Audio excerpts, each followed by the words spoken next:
All right, what's up, everybody? Test, test. Okay.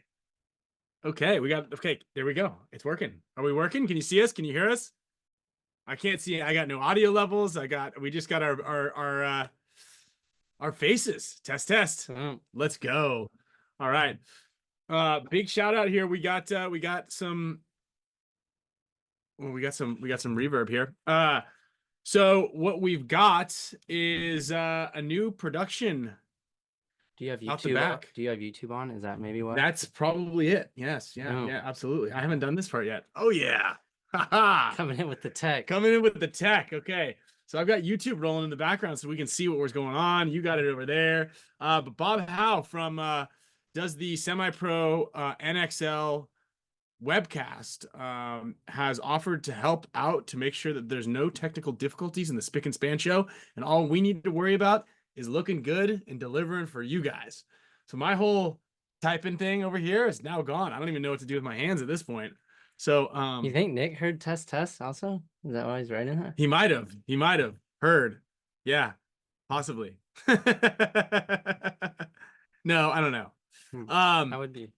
And so yeah, we've got a really great show for you guys. Lots of cool announcements. Big holiday week here ahead, which means if you guys haven't been shopping with your Black Friday deals that have been going on, it seems like I get messages from them every single day, or from just somebody doing a sale. But we got Junior Brown from BFP Gear, one of our sponsors on Dynasty, one of the sponsors and the supporters of the show, and just an all-around great guy who also supports paintball to the maximum, because he got a field, the store, the online store. He's a coach. He's a player. He's a team owner. He's got it all. Jackie Moon, ladies and gentlemen. And always crushing on social media. Yeah, he got the social media. So we got him joining us as our guest today, and to announce some Black Friday deals. And I saw the flyer actually, and actually, Junior, why don't you send me your updated flyers? And if you want me to share them, we can pop them up on the screens as well as we come along here. Also, speaking of Black Friday deals, we've got another show sponsor. That's Gen X Global, and they're hitting you guys with some heat as well. You know, we always talk about the pods. If you haven't gotten them already, even if you have already gotten your pods, just load up again in general. I'm going to share a link here for you guys. Gen X, just gxgsports.com. Great guys, yeah, best pods in the game. And yep, here at the test. All right, cool. It's all right. It's part of the deal. Yeah, part of the show. And so yeah, man, it's really great to see that we've got awesome show supporters helping everybody out and supporting paintball across the board. Because I know Arfon as well from Gen X Global, they support a lot of the pro teams. They've also helped us in every single one of our fundraisers, and every time that we're ever trying to help out with players and anything, I can always ask him, and he's always there to hook it up and help out. So big shout out to the guys over at Gen X Global. And look at that. Nice. Our number, actually, I'll swipe all that. Our number one show supporter is Nick SLOWIAK.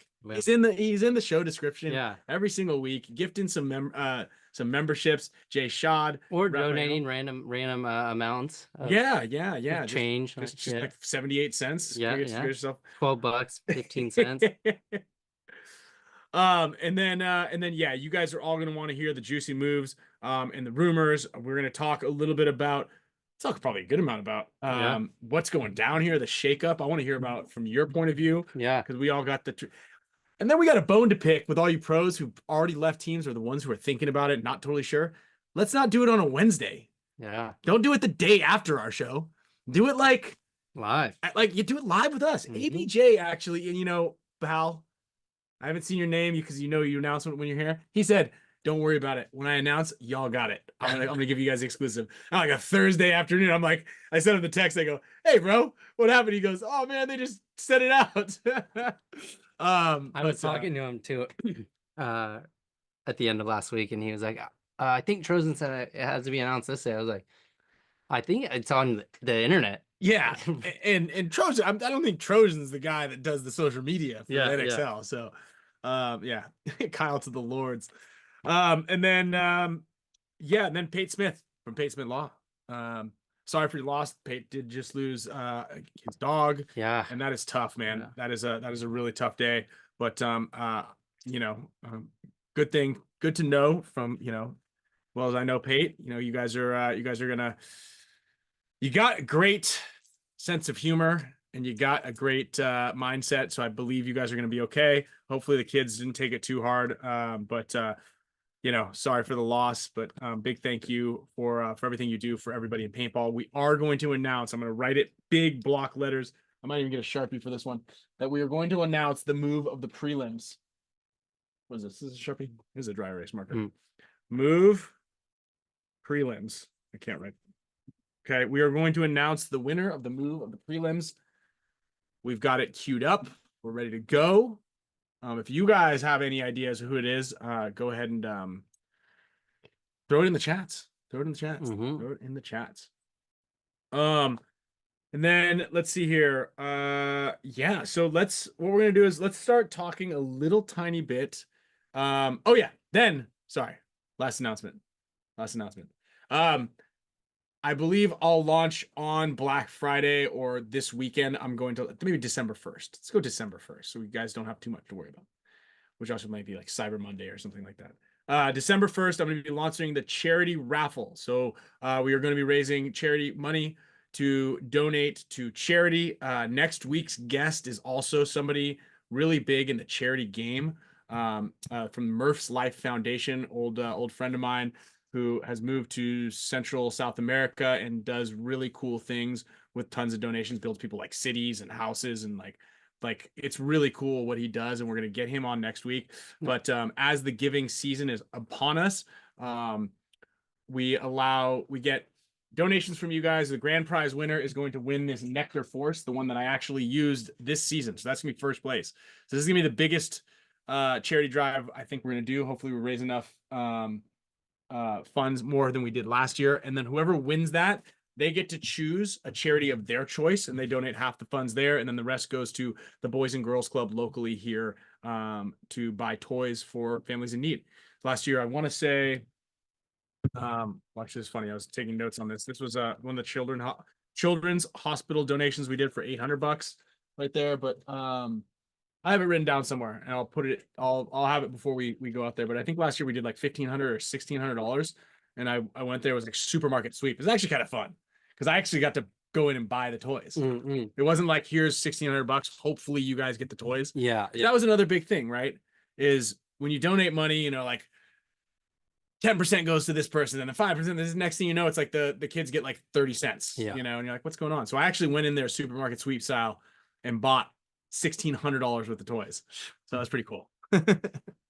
You can like run through the aisles. We're like, do we need this? Should we just put our arms in the thing? And we did it like that. It's kind of Scoop fun. it out. You can come this year. Right. And then the year before that, we went to the hospital. We donated like a ton of the books. Dan Shelley's book. Bought about 30 or 40 of those, along with a ton of toys, puzzles, STEM gifts. Those type of puzzle gifts that like you give to your friend for their kid's birthday, because you know it's gonna be a mess everywhere. So they got tons of those. Tons of those. Yeah, J.A. Alexander. Spoiler: move of the season, move of the event, is given to Bart Yakmak for poaching 5 of the top 5 guys in the league. I like that one. Shout out to Dan Shelley's in the house as well. Jason Motto, Money Mike. Yeah, so let's all right, what do we got here? Let's talk a little bit about before we get into get Junior on here in a second. And then let's talk a little bit about the moves and what you think. Yeah, I mean, obviously there's the big banger. The big banger. Yeah. How are we going to talk about Al retiring from Shock? Yeah. When we got the big banger going on here. Or do we just not even say their names? We just don't even give them any shine. We just don't even we pretend like it never even happened. So yeah, in a shocking turn of events, Impact grabbed Rainey, grabbed Tyler, grabbed Mouse, and Marcelo. Yeah. Is there a 5th one? Only the 4, right? No, but they did get Dalton just pretty recently for a pretty penny. Yeah, let's just get Dalton too. Pretty penny as Get Dalton. And we're gonna run some numbers here. I want everybody to type in there down below what you guys think they spent Yeah. on those five, well, four. Yeah. And it's a big move too, because like all those, a lot of those players were spread around on arguably like the top teams, or the teams that pay out cash salaries to players. Yeah, and just kind of like really quickly as we go through that, Impact's probably number one on the cap room, the amount of money spent on salary room. And then I would say it goes to Heat. Well, who knows now what's going on with Heat. Yeah, I was explaining to Carter the other day. It was like, it's like if when everyone's in their prime, Golden State Warriors also brought, like, along with Steph, it's like LeBron, Kevin Durant, Giannis, like every every single person on one team. It's a big move. So I would say in order of spend, it would be and Ben, I think it's significantly higher than 25,000 for each person in the season. And I don't know what Mikey's gonna do, but probably. Junior says 350. Let's go ahead and get Junior on here actually right now. We'll get Junior. Let's just fire Junior in at the 15-minute mark. So Bob will get Junior here. Oh, there he is. Look at that, just like that. Dude, what's up, Junior? What's going on, guys? All right, dude. Looking good. Thanks for shutting down early. Close the store, open the Modelo. It's the off season. Store's gonna be quiet today anyway, so yeah. If no one gets shopping today when they know that they can shop in 2 days and get a killer banger of a deal, right? Yep. My last sale just before was 2 CO2 fills to a mom who lets her kid shoot on their back garden. That's all he's allowed to do because he's only 11, and she was asking me why the CO2 smokes out the barrel. So that's how fun it is here, dude. So that was my mom. That was like my mom would go and fill up all the CO2 tanks on like a Wednesday, and we would play in my backyard after school every day, and then she would go fill it up like once a week. Yeah, but she would go there with like a bunch of 20-ounce CO2 tanks, and then I didn't even know they made CO2 still. Yep, I had a dad this morning came in with 11 CO2 tanks and two kids, and they were both about 9 or 10. Dude, and I said, "Where do you guys play?" And they said, we own some land, and Thanksgiving we all go out and we shoot at each other. I'm like, sweet. Oh, that's epic. So let's before we get into all of that, because I did see your comment here, I just want to just to introduce yourself a little bit to everybody out here. I think everybody should know who you are, but if not, Junior from BFP Gear, kind of take it away a little bit, because you have actually a really cool and unique story about wanting to go pro, how you're like, I need to get out to the United States, and you got out here, and then you were a competitive professional player, and then just kind of give us like a quick little rundown on all that. Yeah, so try and make it quick. Early 2000s, I would say, was when I started to really take it serious. Played for London Tigers in the Millennium Series. Before that, it was just your local site team. And I just got lucky. Richmond Italia created X-Ball, and I got on a tryout for England, and that was my first trip to America, I believe, was the first ever X-Ball exhibition where we did the English team. Wait, did you do the one at Badlands? It was the one it was the first one with all the countries. So the US against. Oh, okay. Yeah. Sorry. I was like, man, you're that old? I was thinking their first Hyperball one. Oh, no. No, the one that Richmond did was all the countries and at Mardi Gras, right? Yes, I think it was. No. Wasn't it? Might have been.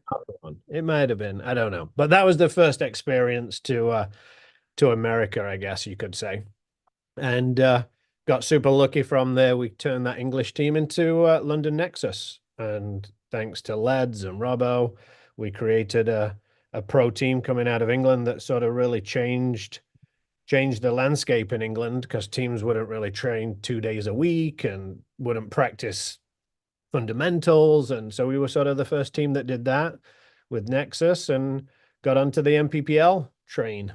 And, quite a few years with Nexus. I think from the first Huntington Beach through to about 2006, I want to say, when I got a chance to get over to America. And that was through Planet Eclipse and through Lads and Jacko over there. I just called them up one day and said, get me to America. I don't care how we do it.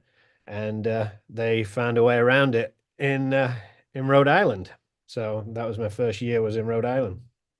So they were like, well, we need to set up shop anyway. It's like, it makes sense to kind of move out here. And then that's kind of, is that how No, you? they already had their US base in Rhode Island, what Jacko was running. Obviously being English, I can't just come to America without visas and I see. everything else. But because they were a UK based company as well, that gave me an opportunity to work for their UK office, but spend a lot of time in America. I would have to leave. I see. But that was a super cool blessing as well, because they would let me travel the world, sent me all over the place, Australia, just doing things for their dealers. And at the same time, I could play paintball over here. And then luckily I was in Huntington Beach. No, where was it? San Diego, and Excessive sort of exploded. There was an event where Excessive lost some dudes at the event sort of thing. Oh, that's when you got on Excessive. So you got on it on the rebuilding phase, kind of when the money slightly dried up from the kid. Yes. So when San Diego, that's when like John Richardson and Davey quit that day. Yes, and Dave Baines, I think it was. It was all a full blow up at the event. I'd been playing against Thomas, and I think at the time Nicky, Thomas, they'd all stayed at my house when they had an English event once. So I sort of knew the guys. No, I was at the Eclipse booth, and they knew I wasn't playing that event because I'd only just moved over to the US. So they asked me if I wanted to jump in for that event, and from there I didn't leave Excessive until we retired the team in 2015. So damn, quite a long time with those. Yep. That was a fun time. Yeah, that's the story. We retired the team in 2015. I think for me, winning Huntington Beach was sort of like that dream come true, because that's after the X Ball, Huntington Beach was the first American tournament that I went to, which was like a pro tournament. And that's really when I fell in love with America. And I ended up moving to Modesto, which is nothing like Huntington Beach. But that's the only negative of the story. I remember telling my friends, yep, I'm moving to California. All these girls in bikinis and rollerblades. And then Modesto had none of that. But it was still California. So what? That's true. Hey, what do you think? Do you think that Huntington Beach was probably the coolest, best event? Kind of. Yeah, 100%. Especially for me, because I know you guys are all about PSP and World Cup being this big achievement in it, and obviously it is. But Huntington Beach and the 7-man side was where I sort of came through, and there's nothing better. I don't even think World Cup's better in the feel of the crowds. I mean, 2011, I think, was my first final at Huntington Beach, and we lost that to Dynasty. I feel like 2011 was the first final that I got to in Huntington Beach. And then 2012, we won Huntington Beach. And that final, that like moment with all those people. There were so many people there. The beach and the pier and everybody, it's just a different feeling to being at a paintball tournament. That's probably the best way to say it. It's not a tournament. Even World Cup's still a paintball tournament. Yeah. It means more. It's special. But Huntington Beach definitely felt different. I totally agree. Did you go to? I went to that one. So well, it was that new. The new one, but you never went to you were never. I never went to the old ones. Yeah, right. Yeah. Right. The new one was just the HK, like 2-on-2 or 3-on, or they tried to throw a 7. No, there was still, we played it. Yeah. Wait, Dynasty did? Yeah, that's when Tyler's hand was broken. Oh yeah. Okay. And but that's not. It wasn't. That event wasn't like the real Huntington Beach. Right. Right. Yeah. I mean, when they had it underneath the pier, it was just like, that was insane. Yeah. It was. It's like it's hard to describe. And they had grandstands they had grandstands around 3 portions of the field. They had the each like starting gate had a 10 to 15 foot like backed up piece, and then they had the whole sideline like that. there were far more people watching that event just in the grandstands than, you know, 2 World Cups combined. Yeah. You know, obviously the only way you could watch it is be there live or wait for like a DVD to come out. So Yeah. you couldn't tune in on the webcast down the street. I mean, when they did it in the sand would not have been fun. Yeah, that was rough. It was so hard to move. That's what it was. It was like so hard to move. And what they did is they put like this weed cloth down or like a tarp down around the perimeter of all the bunkers, and then they put like dirt on top of that. So it's kind of dirt mixed with sand, just like on that part, because they wanted to be able to clean up the paint. Yeah. And not leach into the sand. Yeah. But then in between each spot was it was deep sand, you know? It was deep sand. And all the barrels were sparking from the sand going through the guns. That was first event. Yeah. No, that was definitely the coolest event for sure. So talk about now, like, because you still run an excessive program out of Modesto, right? Yeah, so that was 2016 that started, I think. So it was when I'd stopped playing, and I was still going out to the field, and there were just so many teams or just young guys that didn't have a place, you know. So it started off me just doing 3-man for the local kids, and I didn't want to get into X-ball, just because it's so much work to have X-ball teams and hard work, and so I just started creating lots of little 3-man teams, but eventually they want to go on to an X-ball team, right? Sure. So it just snowballed from there into having X-ball teams and 3-man teams. And locally, we have, I think last year, we had 6 X-ball teams for the local division for Dave Baines's local league. Okay. 3D4, 3D5. And that's sort of my focus, so the local area can keep growing. I still want to see that side of it. So yeah, I mean that's like an important thing, right? And not all field owners care about tournament paintball.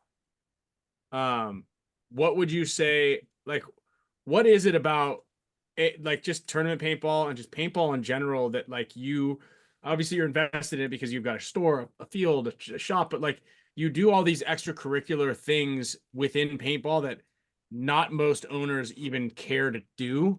What is it about, like, all this? What is it about? Like, why do you do that?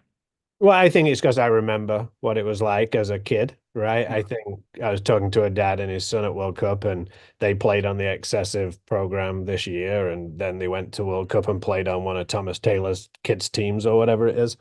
And it's just talking to those people and seeing it's so important for people to go have something more after being a rental and after being a self-equipped, right? It's what made me addicted to paintball, and that's why, right? I understand from some owners why it's I guess you could say the juice is not worth the squeeze. Right? If you're not passionate for it, it probably isn't. So, Sure.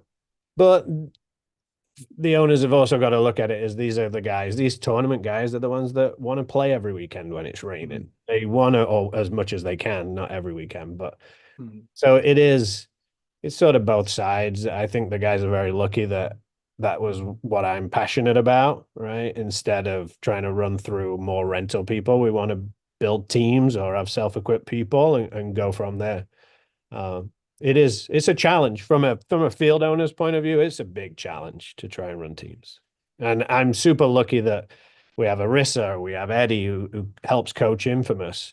Like without those guys, I wouldn't be able to do it for sure. Right. You just got to put people in place, and they're almost volunteers. Yes, they got a little bit of something here or there. Just have a good group of volunteers around me that pull it off.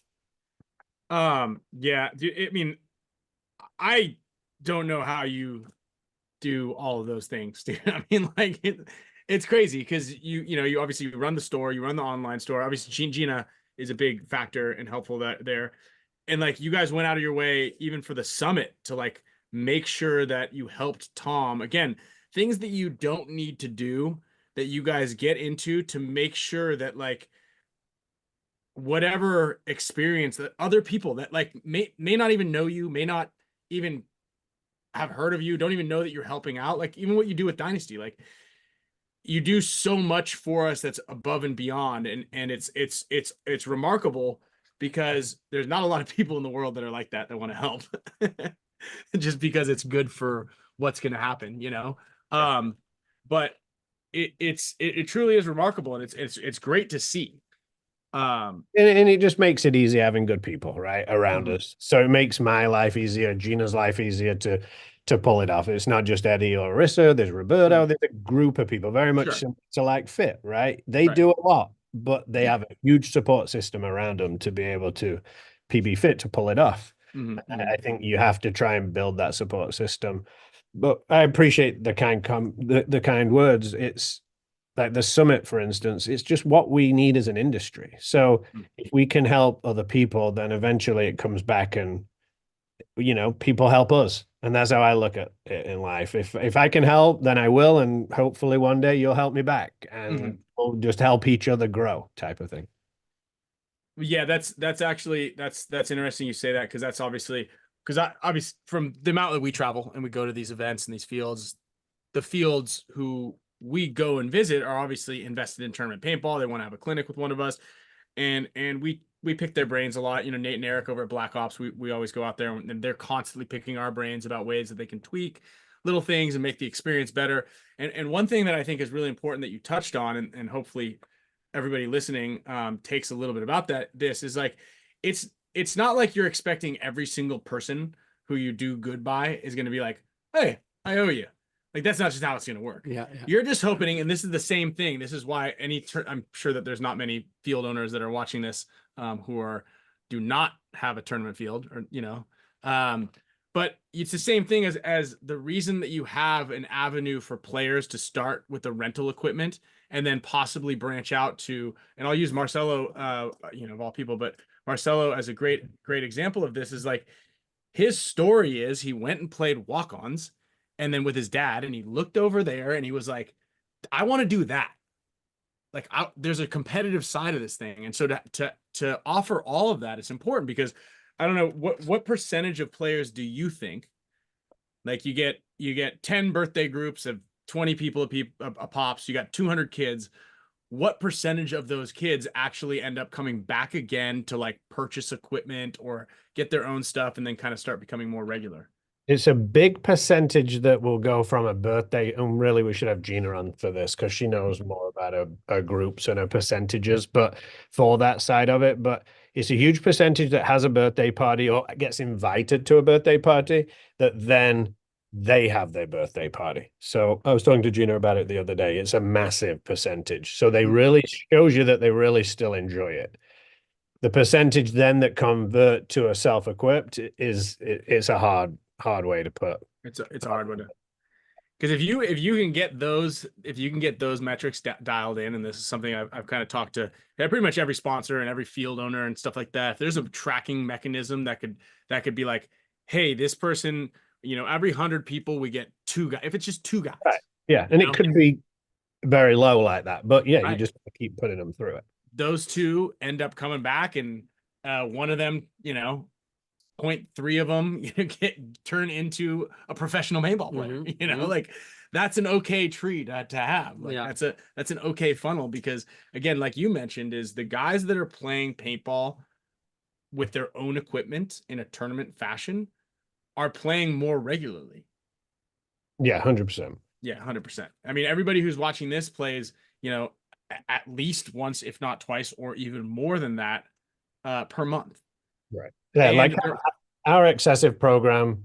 And that's the thing. I think every city, every area is different financially, right? So for those in Modesto, we've done it in lots of different ways with different amounts of practice. And we had the semi-pro team that wanted to practice every single weekend. And well, at that time, they were WCPPL team.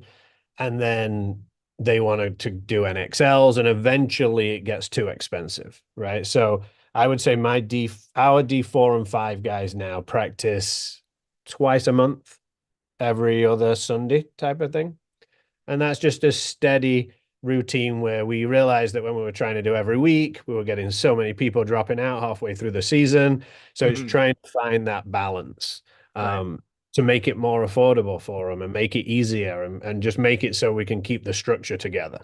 We found that everybody who joins the excessive program, they pay their entry for the Dave's League. They pay us all before the season's even started. They pay it to us, and then we pay the entry as the season unfolds. Because what we found was people were dropping out because they couldn't afford their entry fee, or they couldn't afford their paint for that event because they just paid us their entry fee to pay to the league.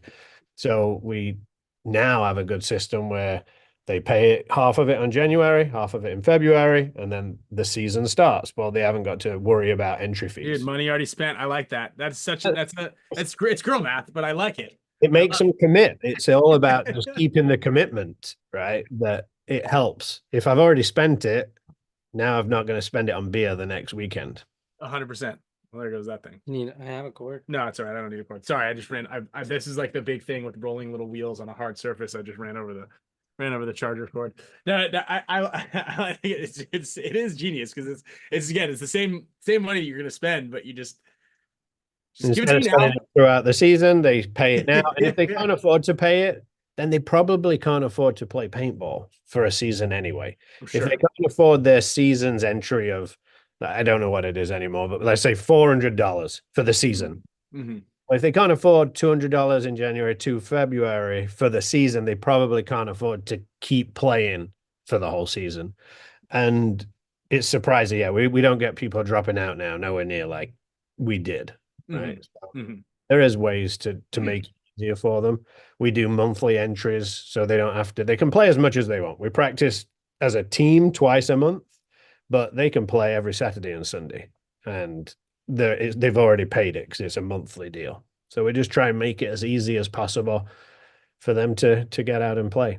But I'll go back to your original question. I think one of the big things when we opened this store probably 4 or 5 years ago now up in Sacramento, we're very close to Dave's park. We're really close to Micah McLaughlin's park. And they both said within about 6 months of being open, they saw an increase in self-equipped players because now their rental customers that they're having every single week had a place to come and talk to us and find out what equipment and hang out and buy the right gear. And it got them more excited, and the self-equipped went up at both parks. Dude, that is brick and mortar shops are so cool. Even you spend time at like a paintball shop, just like you have regulars that come in and just kind of like shoot the shit. Yeah. With our staff, they don't with Gina and I very much anymore because they can tell that we're just like, oh, we've got so much to do. You guys aren't as cool anymore. but yeah, our guys, they get people coming in all the time. Like you see customers come in when I'm here now, and they're like, oh, it's you, because like they've just built a relationship with our staff. So yeah, it's good. That's why where I'm sitting right now is a tech bar in the store. And it's got chairs and there's a bar top and there's magazines on here and people can just sit. Yeah. And I mean, if they want to bring their own beer, they can. So like, excellent. I want them to have that experience, right? Hey, when was the last time you played? Even like recreational? Yeah, maybe just before COVID, I think I was dressed as Grinch. Whoa. Yeah. Dude, what are you doing? No, I don't want to play paintball.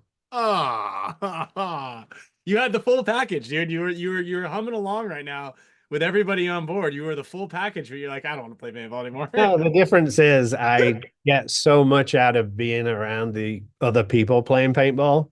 I'm super happy with where I am. Like most, when we have practice and I'm just in a tower starting the points and watching every point, and Eddie and Roberto's coaching the guys at the bottom, and I'm just there making sure everything runs smooth. And that's I get shot up there, and I don't need to be on the field getting shot as well. Do you want to ask another question? This one? Yeah. I heard a rumor you might be commentating next year. Never. No. Okay. No, you won't get me on commentating. Oh. Okay. All right. You got a good voice. That's probably Sal that's giving you those. He's probably just throwing a load in there. Sounds like I tried to get it to play, but no dice. You know who did awesome when they went up there was Yosh. Dude, Yosh is good at everything. Yeah. He's Yosh has the voice. Yosh crushed it when what was that, last World Cup? Probably. Yeah, I mean, everything he does is just effortless for him, it seems like. And he's really good at it. Obviously, Yeah. he's very eloquent. Yeah. It was Yosha's voice on the new HORMESIS movie, right? Yes. The Yes. intro to it. Mm-hmm. Yeah, he did a really good job. Yeah, that's that was a really good one. I'm kind of interesting. Oh yeah, and then on top of that, you help like produce. You're like involved in those things too when they need help with everything. So it's like you're helping out with everything. Yeah, it's not very often I say no. That's good to And know. Gina just has to pick up the slack.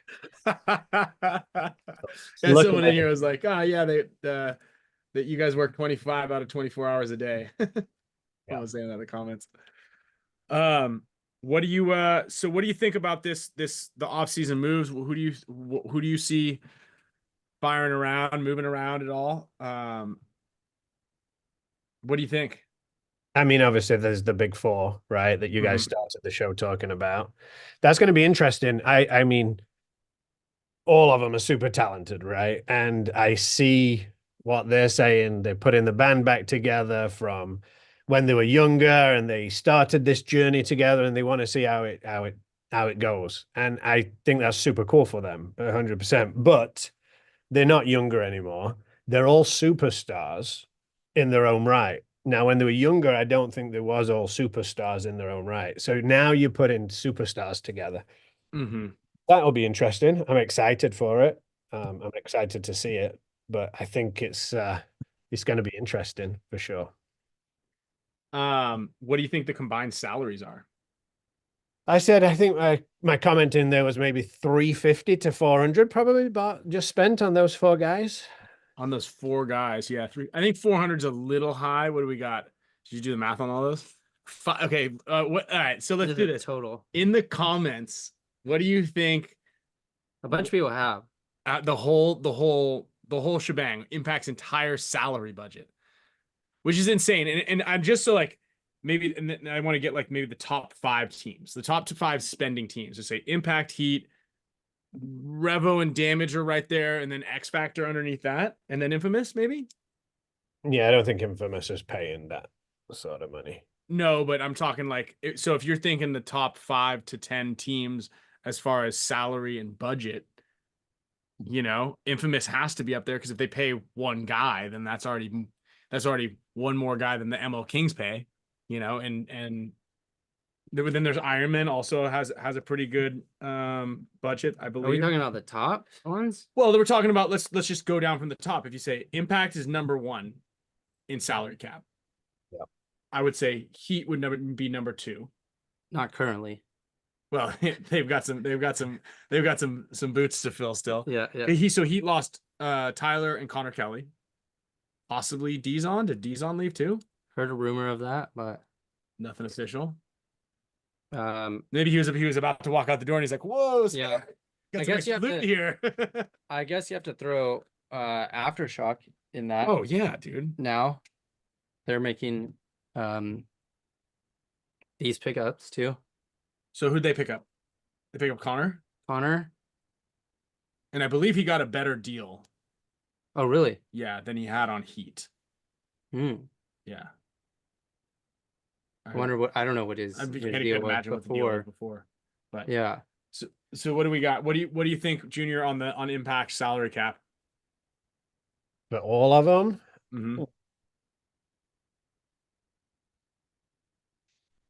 Could be pushing 600, 500, 7, maybe 7. Wolf. 7. Oh man, I crunched some numbers and put like what I thought people might be getting. I think Brandon's getting more than that. Yeah. Mikey only that much? No, Mikey's got to get more than that. I don't know. Yeah. You might know better. I don't know. I would say 550 to 600. I mean, dude, 700. 550, 650, I guess somewhere in there, depending on like where this person is at. Okay. Right? Yeah. Yeah, what's Zach Yakmak getting? Yeah, probably not. What's Dave Baines getting? Oh yeah, Dave. Definitely something. Got to add Dave's into there. Dave is definitely getting paid. I mean, I think he gets Hilton miles for sure. He gets all the booking miles. That's a big one. I mean, I think Dave's probably in that range. 700, dude. Holy shit. I mean, one of those guys gets paid more than every single player on Dynasty combined, which is crazy to think. Like. I mean, it's not that crazy. It just means they've got a money guy and you don't. Yeah, that's true. That's true. Thanks. Thank you. Pretty simple, Brian and I right? had like a long talk, some drinks like the other weekend, and I was like, "How are you never able to How come find we a don't money have guy?" a rich guy? I was like, "How come you never had one of these people?" I To bet come you in?" have had a few money guys come up, Well- but you guys are smart because you've seen these money guys come in, make offers, and then disappear after so long, right? I'm sure you've had money people come into the team and want to take over some portion of it at some point. Well, no, actually, we've never had like an offer. We've never had anybody really come in and be like, "Hey, I want to let's make the team competitive. Let's buy out these guys, or let me buy shares in the company or the team." We've had some kind of dances around with that, and it's still up in the air. I mean, hey, if anybody watching this has got a few mil to spend, let's get you on Dynasty. And we always joke, but semi seriously, hey, Tom 4, what are you doing spending $200,000-$300,000 on the Revo guys? Just come on over here for half that, and just you could be a lot less stress and worry, not to steal money out of the Revo guys' pockets, but that goes for really anybody. You got a divisional team, you just want to come on, hang with Dynasty, just be part of the squad. Let's get you some ownership equity. Some freed up recently, and let's go. And yeah, Sal Chavez I got paid today.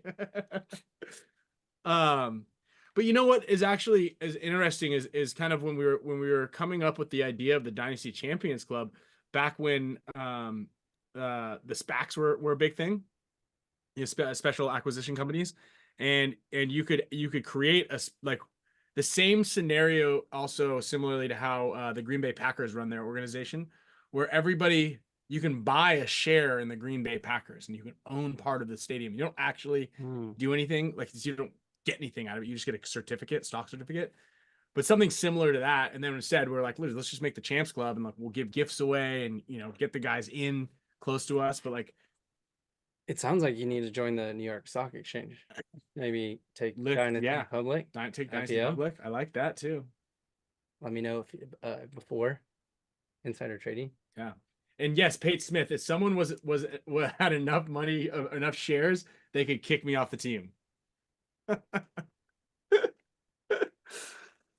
I was talking to Johnny Perchek the other day, and he's like, he was talking about, he's like, dude, all those guys just bought you. And I was like, because he's got some friends that he plays softball with, who's mega loaded, and I'm like, yeah, why don't you tell all your mountain bike buddies that they should buy Dynasty?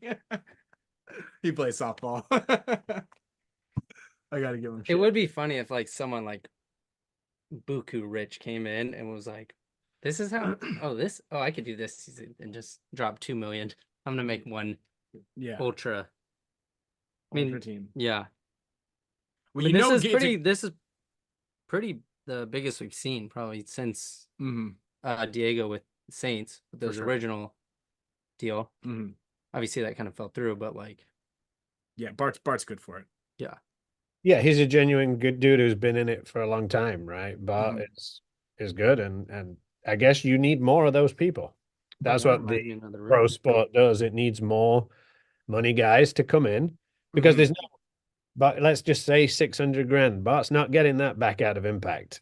No. Right? So it's not about making money. Well, and that's actually a really good point that you just brought up as well. And that is I saw a lot of people hey, this isn't fair. There should be a salary cap or X, Y, and Z, and they shouldn't be playing all this extra money. It's unfair, la da da da da. And there definitely should not be a salary cap. Okay. And the reason for this is because too few people make a living doing this. And it's if there were a salary cap and then Bart's okay, cool. What do I only get to spend $100,000? Well, there's going to be a lot of pro players then that are going to be well, I just can't play anymore. And the dream of making a living playing paintball is kind of slowly burning, a flame again. And that was a big thing, like back with the excessive days and like back when all the money was in paintball. It was like, wow, I could go play paintball and win a bunch of money and get paid on a bunch of money. And that has kind of since dried up a little bit. But now with this, someone who's watching this as a semi-pro player or a D2 player or whatever it might be is going to be like, dude, maybe I can make it in paintball. Yeah. Yeah, 100%. That's sort of the dream for people, right? So it gives them the hook to stay in it, and then hopefully drives them to be more competitive. And then eventually there'll be somebody who takes over Tyler's spot. There'll be somebody that gets picked up by Heat and who wouldn't have been getting money. So it's sort of that snowball effect. It is, yeah. And then someone, and like I think ABJ got a good deal going to Revo, so good for him, right? Yeah. Because he's only 2 years out of semi-pro or whatever it is now, right? So for him to be making, I don't know what his deal was, but let's just guess at $1,000 a month, right? Who knows? Yeah. So that's cool, right? 2 years out of semi-pro, now making 12 grand a year. I've still got a job because 12 grand for free to live off, but maybe this 12 grand I can invest it in stocks, or more baby diapers, right? Yeah. Or kids stuff. Yeah. So no, that is absolutely right, and I think that's like something that a lot of people, right? Not even no way. Oh, really? No. Oh. And that's absolutely right, and I think that's a big factor. Actually, speaking of ABJ and Revo, I think he could have got that. He probably could have got that. So if he didn't get, and he didn't get it on the bottom end, I don't think. But I could be wrong. I could be wrong. I don't know the details exactly. So Revo has dropped. So who'd they drop? Oh, Devin, Clint, and Frank have been let go from the Revo organization. And then obviously from Impact, they had to get rid of guys, which Zupa was already going to take a break regardless. Yeah. Trevor is over on Infamous now with Zach Geiger. Yeah, Zach went to him. And then now the Ironmen need to pick up guys because the Ironmen lost Omara and Geiger now. Yeah. Oh, yeah, because Omara went back to Revo. Yeah. So Ironmen are minus 2 bodies. Infamous picked up 2 bodies. Revo cut 3, picked up 2. And I think Infamous had room to pick up, right? So I don't think they're going to get rid of. Yeah. What do you think? What do you think Thomas does? Oh yeah, that was another question. That was a question on there, because now that the NYX guys, there's Thomas. Well, there's quite a few. There's CJ, Jerry, Jerry, Pat Kraft, Thomas Taylor still needs homes because Josh Taylor went to ML Kings. I could see Jerry going to the Ironman. Yeah, it's local for him. Revo, I don't know how NYX guys and Revo get along, or is it just a joke? But those dudes. Yeah, I know Thomas is definitely out there looking, right? And he's on the free agency list, I guess you could say. And then X Factor, I feel like, has been playing all season with 5 or 6 guys. Yeah. Which is funny because in that practice, I think they were down to 3, and then they had Dixon come in and play. Al was there, and they were whooping our ass at World Cup practice. But there's they need some guys. Yeah. There's still moves to be made for sure. And then there's Leverage, which I do want to point out, and I was going to make a comment on it, but I just have to say it. If anybody from Leverage is here, you got to drop the L. Don't have your logo be an L as a semi-pro team coming into the league. Just like put, I don't know what kind of icon you can make from Leverage. Ask AI, but ditch the L. You don't want to your logo shouldn't be an L. It's just like, it can't be. I just got to help you guys out. But yeah. What was the Thomas verdict? Oh, I don't know. Yeah, what do you think? Yeah, I don't know. Last I heard, he's just looking around. He's making calls. I don't know where he's going to end up. I could see him. I just don't know if it would work for him. I could see Thomas fitting in on Uprising because He lives up that there. area is close, right? I think he's probably still looking for a higher caliber of team, maybe.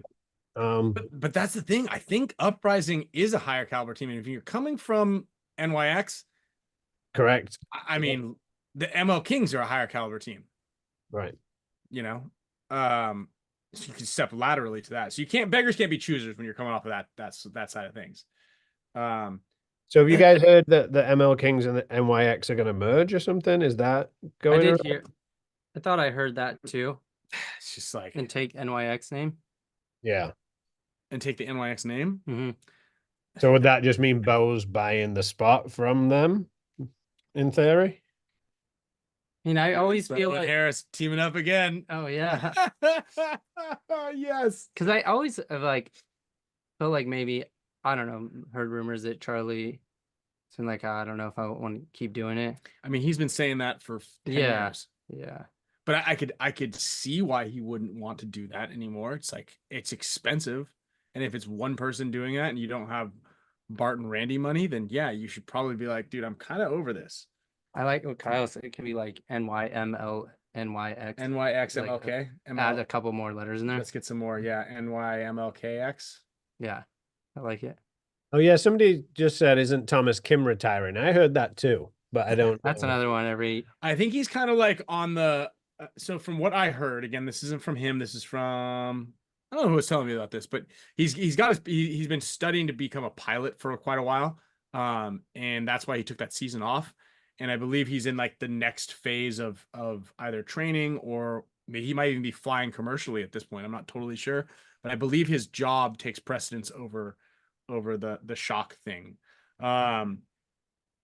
Which I did see that thing, and then I saw that from the Al Fernandez post from A-Rod, because A-Rod was allegedly that was his last World Cup, but his last post didn't make it seem like he was out of there. Like, I feel like he's still gonna be playing. He's got some more. Yeah, he's like Brett Favre, except not as old.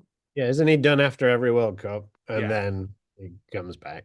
Yeah, I mean, it's like he's one of those guys though that's like he's super passionate about it. Like he so badly wants to win. And he's so talented that he's just gonna kind of keep playing, until he's over it. Until he's over this. I don't know if the rebrand. I mean, Miami Kings. That's kind of a NYX. I don't know. It's when you just don't want to merge those two teams. I feel like it's just like otherwise it's just NYX again. Yeah. It just doesn't really. And then we keep saying Revo, but isn't that now Arsenal? So it's going to be rebranded to Arsenal. Oh, is he? Oh yeah, that's right. I did hear that too. I gotta put one of these things now. Bringing the Arsenal name back. Let's see. Let's see if we can get that. I like that. I'm into that. Let's see. I did hear that. Yeah. And then, oh, they broke it on the coach's show last night. It's official. Coach's show. Oh yeah.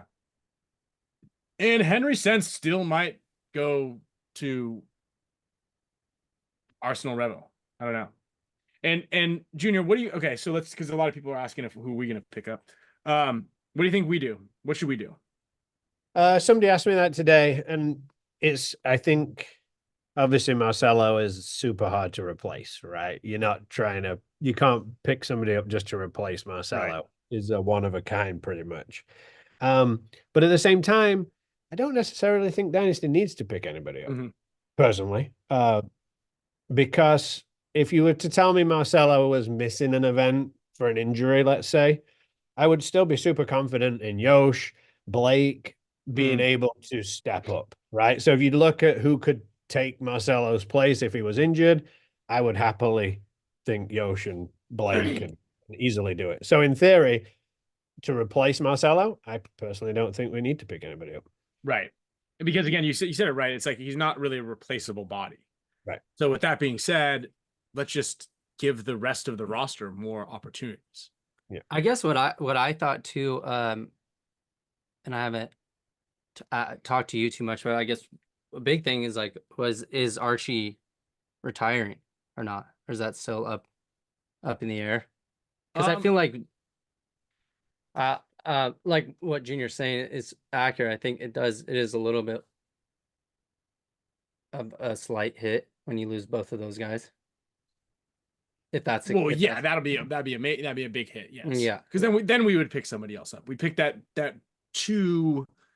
I mean, he's kind of a can play anywhere kind of thing. He was number one in the Snake that one season, and yeah, Archie would be a big blow, right? But so yeah, I mean, and then the next question is, and Mike Carroll's mentioned it.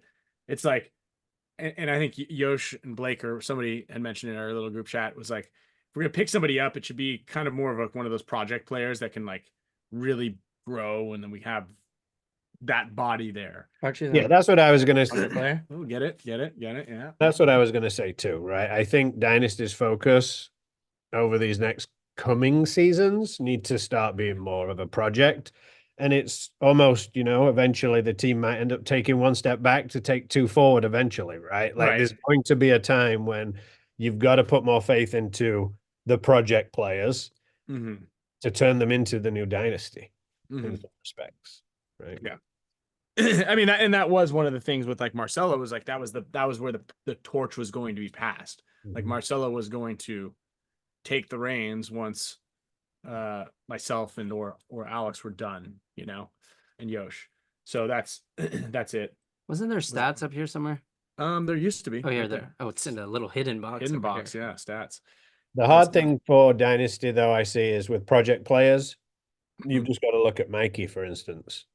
I think that's an amazing player, and then the project player moved on for a $20,000 a year purse or whatever. I don't know what Mike is on, but yeah, 20 or 30 grand, but hopefully more than 30. But yeah, and that's always been what's gone on with Dynasty is like you come and play for us, and then Impact picks you up.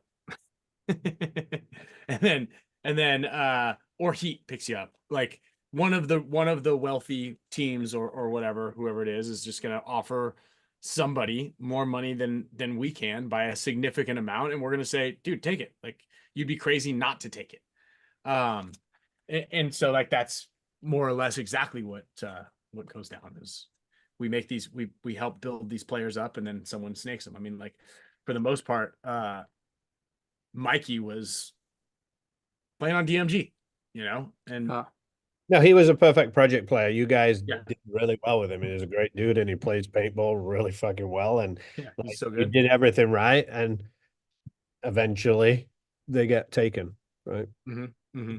So that's the other problem with the project players. Okay, you need rich project players. That's it. And then we had him that one time. We had Ian Trainer, and that he just wasn't really into it. So yeah. But thanks, who knows? Benjamin. Yeah, Ben Nelson. Let's get an air horn for Ben. Status member. We got big dog. Yeah. So what I was gonna say too, like I think something too, you got to see like what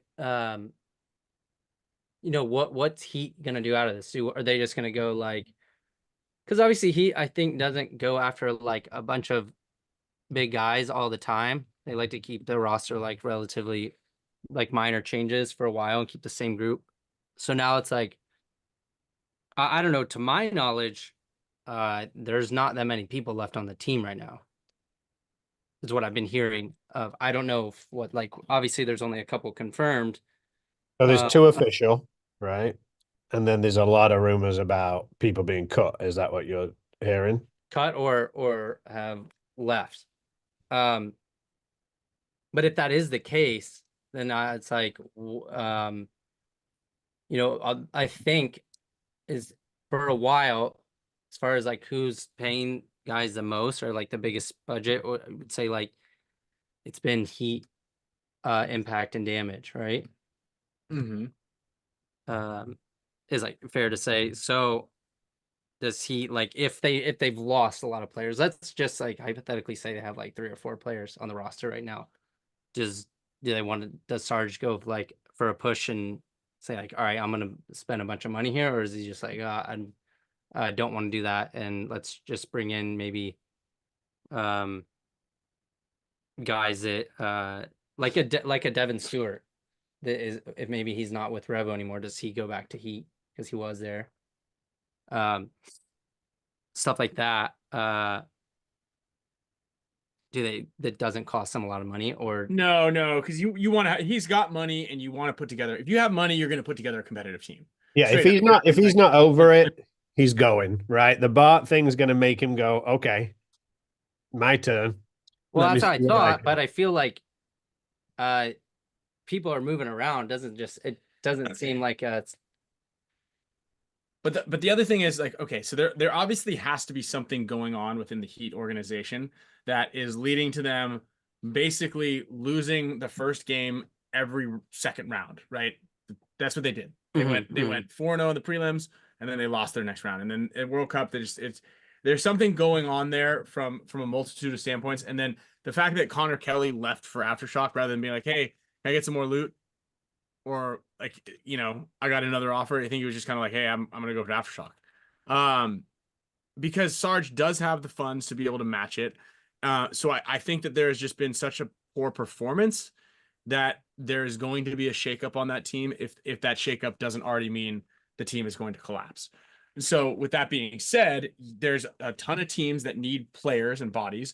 And look, in another team we haven't even talked about is Notorious, who just lost one of their star players, and they were kind of already teetering on that bottom tier. It's like, you don't want to be the team that gets relegated. And if you were in that 18th, 19th, 17th place, like, you want to make sure that you're covering your ass somehow. Yeah. And then what are you guys going to do, right? You guys lost Mouse. Are you going to grab another guy? Is the team, I mean, obviously the team's staying together because you had a good event, but like, there's just so many things that need to happen. And there's a ton of bodies that are like, I think, in limbo. Yeah, true. And I also somewhere heard that Chad George might be going to Aftershock also. But that, oh wow, that I heard Dizon and Chad George, like, they just don't have. I heard Dizon a couple of times, which sort of made sense, but I don't. Again, yeah. Those ones are not even in the allegedly column. That's just kind of like hearsay. Yeah, I did actually. This is here. Let's cue the juicy. Let's get the juicy news one. Juicy. Nico and Devin back to Heat. All right, we got that juicy news up there. So I also heard that Notorious is going to merge with somebody. They're just waiting for approval. Yeah, Notorious is going to merge with maybe Bears or possibly Heat. Ooh. I don't know if the merge with Heat is the move right there, though, because you're kind of like, I can see the Bears one, except they're really far away. So maybe that is the Heat one because they're kind of closer. Yeah. Geographically.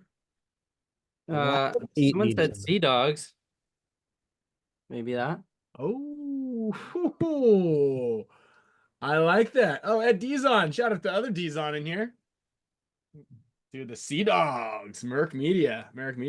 Notorious Bears powered by NRG. So how many teams right now do we are like, dude, on the bubble of like not playing? It's like 4 or 5 teams. Dude, if you write the teams' names down and you say how many bodies each team lost, it shows you who's in the ether. And if the Impact guys that they've lost are already scooped up, there's no free agent still floating around for Impact. Yeah. There are Ironman need guys. Revo needs a guy or two. Heat needs 3+ guys. We're kind of good. Notorious needs bodies. Like, dude, lots of people need guys. And I don't know. Yeah, I think another person, Notorious, possibly selling to the Sea Dogs. Sea Dogs. So I think there's like, let me write it down here just so I like it. Let me write the teams down. I like it, dude. I like it. Well, Junior, while we're just spitballing a bunch of who knows what, do you want to talk? Bunch of juice here. I feel like there's Juicy. I heard the ether also allegedly that Diego, old Latin Saints owner, might be working with X Factor, which I don't know if that brings some funding in. Dude, Diego, buy part of Dynasty. We win a lot. With a little cash, we can get Mouse. You know that Mouse isn't like guaranteed on the team, you know? If Mouse got 90, you offer him a 98, he's coming to our team, you know what I mean? So I'd say like we haven't seen any like big moves out of X Factor, Damage, Russians or Heat yet. Oh, and then there's a Russian, and J-Rab's a free agent until he steps on the field with the next season. Yeah. So I could see him going to Damage. Yeah, that would be local. He doesn't have to practice for a month straight. Or Damage is -1. Or Sarge is like, well, I just lost a lot of my big star players, and a lot of the high money players went to Impact. So who? I mean, J-Rob's got to be towards the top of. Yeah, Timothy Bangs. I don't know if and look, I'm not gonna say this, but like some players, it doesn't matter how well you did the season before or you did the last event. If the money's better in the next place, you're gonna go to the next place. Even I believe Mouse's deal was he moved laterally for the most part. It's not like he took like a significantly better deal that I'm aware of, or at least not a life-changingly different amount of money. He moved because I mean, he moved because he wants to play with Rainey Marcelo. Yes. He moved for that, which is he moved understandable, right? That's I get okay. that. Right. I think with the Rab thing too is I mean, I don't really know what he's getting from Russians, but I couldn't see it being a super max deal. Russians and J-Rab? Yeah. But another thing too is like, does J-Rab enjoy, like, I know J-Rab, talked to him a lot. He spends a month before the tournaments in Florida at a house playing paintball every day. So it's like, that's a big part of it. It's like, does he like that? Does he want to keep doing that or not do that? Ouch. But maybe I think that he's also knows about himself. Like that's what, like when he does that, he can be the best player in the league. Sure. So maybe he values that heavy too. Arfon, send us the GoFundMe link for your D6 team. Let's get it rolling. Yeah, we got Big Gambo at Cup. So yeah, I think there's gonna be a ton of off-season moves that I think we're gonna be able to kind of speculate. That'd be a good move for you guys if you had lost both, if Archie decided to retire or something and lost Marcelo and Archie, get Vic and Junior. J-Rab. Oh, J-Rab. Yeah, it's a good whole plug for that. That'd be a sweet one. We just can't afford him. Yeah. We've got I think J-Rab's salary is more than what we pay everybody on Dynasty as well. So yeah. Just spitballing here. I don't know. Well, anyway, we can kind of keep plugging away. Oh, yep, I got confirmation they're bringing back the Arsenal name. Straight from the owner's name. Mouth. Juicy. Juicy. Dude, I mean, it makes sense. That was Tom's thing, right? He bought. Did he buy Revo? Yeah, he bought Revo. Yeah, he bought Revo. Now he's just rebranding it. So he just left it a year to rebrand. Makes sense. So yeah, we'll kind of keep spitballing, I think, throughout the off season, and hopefully kind of like keep guessing, keep dropping it, and keep speculating, and keep if any players tell us their salaries, we'll go ahead and out that as well if we can. No, for us what was the biggest number you've ever been offered and turned down, Ryan? Oh, this is a good reminder. It's gonna actually, I was offered a Ferrari, a used Ferrari, but a Ferrari nonetheless, and a job. That was a big one. But I think cash wise was just $100K. Okay. Just like everybody else. The Ferrari was it was a legit deal though. Yeah. Legit deal. Yeah. Legit deal. That'd been tight. In hindsight, it's probably good you didn't take it. Yeah, in hindsight, it says right. But I mean, like, You would have been able to put the kids in it. yeah, I mean, I probably wouldn't even have kids at this point if I had a Ferrari at that time. Yeah. Yeah, like 10 or 15 years ago. Yeah. I think would That'd be be- broke down that. It'd be that would be like the butterfly effect on steroids. You know what I mean? You couldn't take any misstep in the past and have the life that I have right now, let alone a two-seater. Ferrari. Throwing your paintball bag all dirty in the back of that. I don't have another car, guys. Yeah, yeah. This is my car. Okay, you get this Ferrari, but you have to drive it as your daily driver for a year. You're like, shit, I don't know if I really want this Ferrari anymore. You can't take anyone to the field because you have to put your gear bag in the passenger seat. You gotta put it like in that little frunk thing. Yeah. I was gonna say, all right, say right now, hypothetically, because you're never leaving Dynasty. If someone came up and was like, "I'll give you this," what's the number? Oh I yeah, gotta for tell sure. Alex. Dude, a couple $100,000. Yeah. Grand, yeah, easily. 200. Dude, everybody has a number, and for people who don't, they're like, "Oh, I'm sticking around with my buddies." Like, oh yeah, all the fit guys, like, Mark, oh, I'm not yeah, going Ryan anywhere. said 200. Yeah, I'm not Mark going said anywhere. And you're like, Oh. hey, dude, here's Cyrus, here's $150,000, and you're like, let me call my buddies real quick. I tell them I can't play with them next year. Yeah. Like there is a number, you know what I mean, for Awesome. for pretty much everything in life. You're like, all right, how much for the kid? You're like, I got 2 of them, so I'll cut you a deal. But yes, I don't know.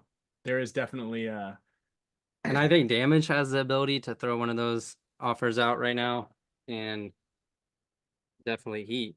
the Heat deal is like almost double though to pay. They got to play on that. They got that's Oh, right Yeah, now with what's which is like that one's like it depends. Like there's like if yeah it's like 200 grand to play for AC so it might be like 350 to pay for Heat. yeah you know? yeah. Like 190 for Damage or something, you know. Yeah. 25K to play Impact, you know. Hey Junior, so what do you have cooking at BFP for the next year? I mean Right now it's all go for the holidays and Black Friday, and each store we do something crazy on Black Friday. So I think I text you the banner. Yeah, we're gonna put the graphics up. Let's see which one pops up. So you got okay, so we got the holiday let's talk about the holiday giveaway first. So the holiday giveaway is BFP's baby. Dude, it's crazy having 2 retail locations with different names and an online with a different name. We have to do all things different, and obviously if you added up what we're giving away at the store on Friday at both locations and the holiday giveaway, we're over $30,000+ in giveaways. Sheesh. Dude, so okay, so let's just take a beat right here. That is like 2 mid-tier pro guys. Yeah, you might be able to start a team 2 lower here. mid, 1 kind of like mid to top mid player. Definitely a front guy. Well, don't forget I have to sponsor Dynasty, so that's right. most of that's gone. Right. You should give that away too. Maybe one person will win all of this Black Friday stuff and then somehow be on Dynasty next year. That's what I should have done, a spot on Dynasty. Spot on Dynasty, yeah. We're giving them away at this point. So yeah, let's break it down. Let's break it down. This is sick, by the way. We're going to talk about the holiday giveaway first. Yes. All right. So the holiday giveaway is on BFPGear.com. It starts on Black Friday, runs through till December the 31st. Every $50 you spend in store, you get entries to obviously win some cool prizes. Just like a lot of places are doing. And we wanted to try, last year we did it very, very similar to this. We try and get a little bit more creative, a little bit more personal, to give the consumer something special instead of just doing prizes straight out the door for this one, for our BFP Gear one. So obviously starting one of the prizes this year, which is a new prize that we added in, was it's a Field 1 Force. And it's not just a Field 1 Force, it's a Dynasty Dragon Force now, because Yosh just called me. So we're changing that to the Dynasty Dragon Force. But it's going to be a raw one, so you're going to be able to work with Yosh, pick the color, custom Force, Field 1 Dragon Force. That's going to be one lucky winner from that. Another cool prize is a year's supply of paintballs, and it's Dynasty paint again, just because we use the Dynasty paints as our field ball. So that's really cool. Why we did that is I used to be lucky enough to have paint every week to play paintball, and I wanted to try and do that for somebody else. So we don't just give them paint in one lump sum. We'll ship them a case a week, or they'll pick up a case a week. But it means they've got paint to play every week if they want to. Right. That's one winner for that. Then there's 4 winners that are going to get free paint for a month, each month for a year. Another one of the cool prizes is a full Dynasty roster jersey collection from World Cup. So Marcelo's last jersey will be in this collection. Oh, wow. So one person's going to win all 11. I think it's 11 jerseys in total, because I got Oliver to sign one too. Oh, yeah. So one person's going to win a full Dynasty World Cup roster jerseys. Then we do pretty epic. Yeah, that is a cool one. Can you imagine one person just gets the whole entire team? Yeah. It's pretty sick. Then we work with JT and Empire on custom setups. So that means a jersey, a pant, pack, goggles. There's going to be 5 winners for each, the JT line and the Empire line. So 10 winners for that. 10 winners for that? Jesus. And then another one is HK Army loaded gear bag. So we get goggles, gear bag, loaders, packs, whatever we can put in the gear bag, and there's going to be 5 winners for that too. Dude, that's like the dream is to like open, like you get like you win one of those things and you get all the cool stuff on the inside of it.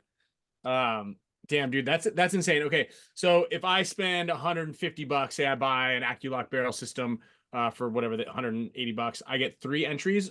Get 3 entries. Wow. And the system just keeps track of it all, so we don't have to. And then on January we pick 3rd, 2nd, we'll go live and let the system tell us the winners. So it's pretty easy to do. And that's just our our BFP Gear holiday one. So yeah. Okay, so that's it. That's just the BFP Gear, and then you have another one for in-store. So then we do another one for our locals in store, where this is just on Black Friday. What? They're popped up on the banner. I don't know if you put the images up, Ryan, because both images. They're up. So that one that you're looking at for the retail store is the first 50 people that shop on Black Friday at Modesto or Sacramento locations. They get to pick a gift from under the tree, pretty much. So it's the first 50 people that spend $125, and everybody spends $125 on Black Friday because it's just easy to hit that number. So it's basically the first 50 people that show up get to pick a gift from under the tree. And that's got AccuLock barrel kits, Empire minis, axes, goggles. I think both stores has a Lux, a die rise marker. So yeah, there's a lot of things. Wait, both stores have a Lux? Yeah. Dude. So we do all this at both. So I think both stores adding up together is over $8,000 at each location in retail stuff. Gina always, obviously, when you're doing something like this, they're not all going to win guns. But Gina always tries to make sure it's worth, $50 value or so. She gives people cases of paint if they've been in line for a long time. Because this one, I mean, there's people lining up in Modesto from Thanksgiving. The line starts on Thanksgiving, I think last year at 7 p.m. So people were in line for 12 hours. Dude. And you don't have to show up at that time. The Sacramento location, people don't show up at that time. They show up earlier than 7. But Modesto, they just go insane. They love it. They're there. They've got heaters, chairs. They're lining up. It's like driving by Best Buy years ago. Yeah. But I mean, like, look, if you got a 1 in 50 chance to get a Lux, and if not, you're still getting because you're spending 125, but you're getting $125 for free, essentially, right? Right. Just about. You have really good odds of scoring big time. You buy some stuff which is already on sale, you're getting a good deal on all that, and then that's sick. That's insane. Yeah, so it's worth it to people for sure, right? And one year the first person in line won a gun, and then one year the last number 50th won the gun. It's so fun for us to spend time with the customers and seeing how happy they are when they open the thing. So it's pretty fun. So both locations have got that going on.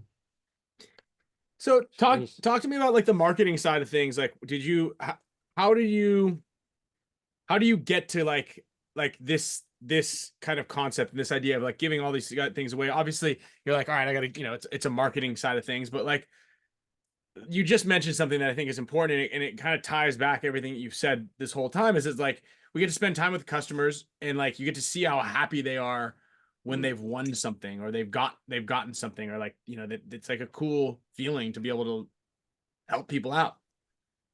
Yeah. And that's definitely part of it. You froze a little bit, so I didn't hear the start of your question, but I think I got what you were saying. The fun part for us is to give back to our local customers because they've been supporting us all year. So that gives us an opportunity to do that. And I feel like because we do that, they continue supporting us, right? So my marketing side of it is we do it and they give back to us just like we're giving back to them. Right. Yeah, I think Gina just said it's 6 guns at each store. So at least 6 of those people are going to walk away with electronic guns, whether it's a mini, an axe. So they're in tiers, right? There'll be a mini, there'll be an axe, there'll be a CZR, there's a Lux. So that's pretty cool that people are going to get that. Is the Lux above the mini or below? Above. Okay. In the pits goes, the Lux is the paintball equivalent of a lump of coal. It's just fun, right? It's like when the NXL ESPN thing happened. Gina and I drove back to the store because it was on late at night. We opened the store and we got beers, we got soft drinks, we put food out and told our locals to come. And there was about 30 people in the store at whatever time it was, 8, 9, whatever it was at night, watching it. So you guys will be in there on Thanksgiving or camping out front?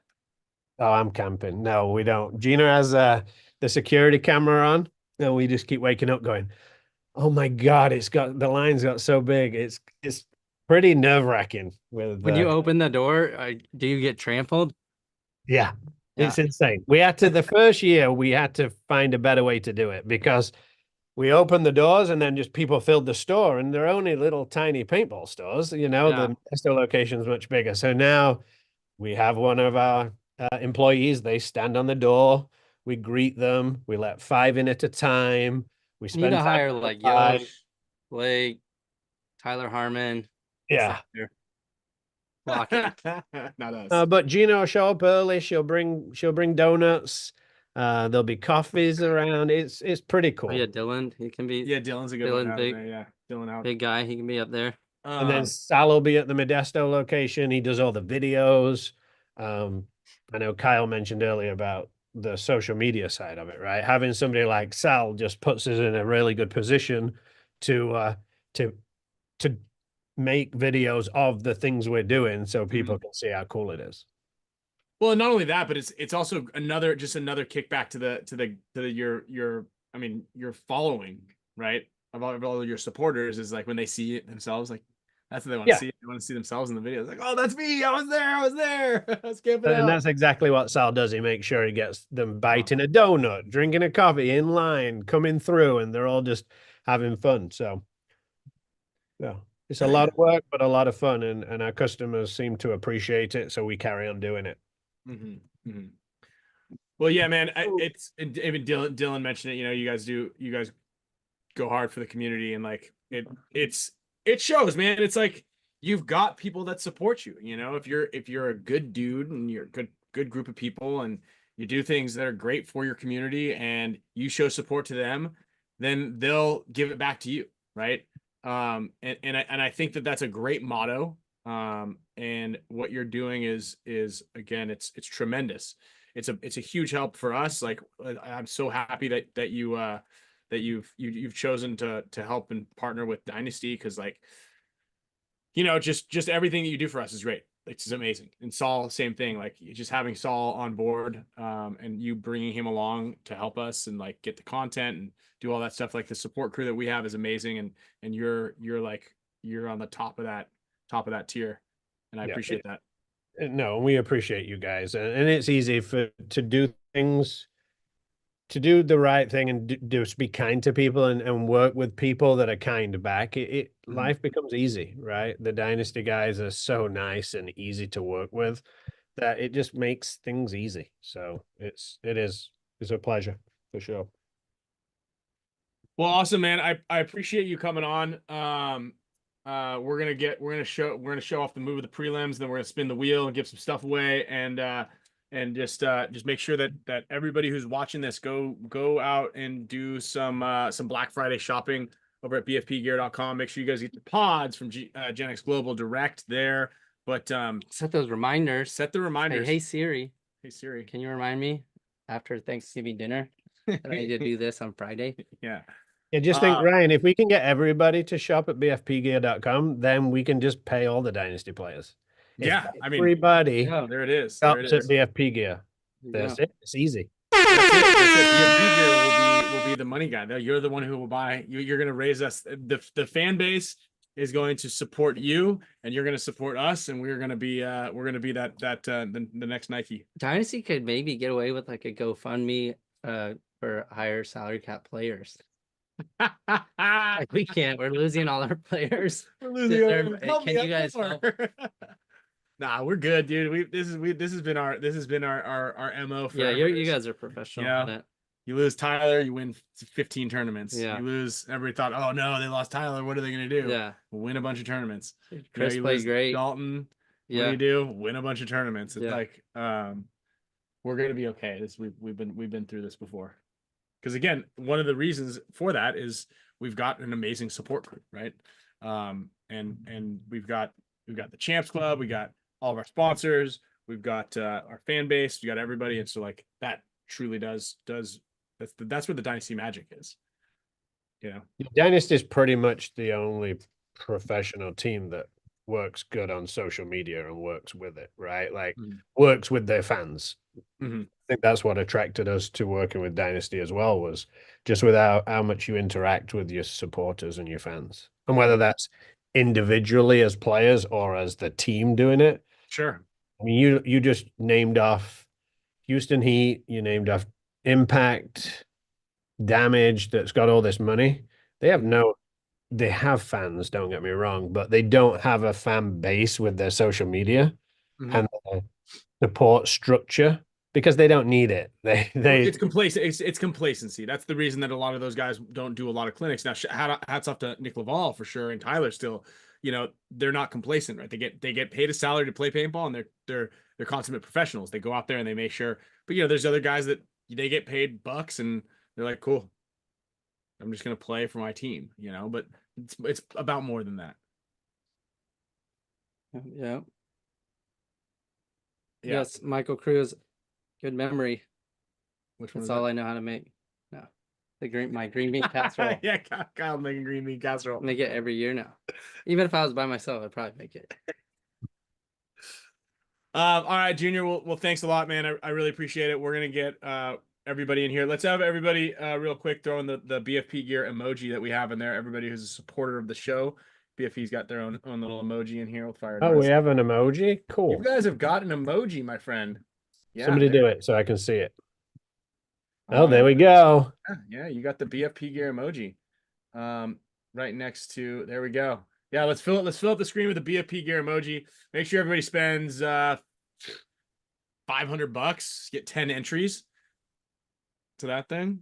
And best of luck. You're doing so. Just as a reminder, Black Friday is when the BFPGear.com big time entry. Can we get that graphic up with a gun giveaway and the paint for a year?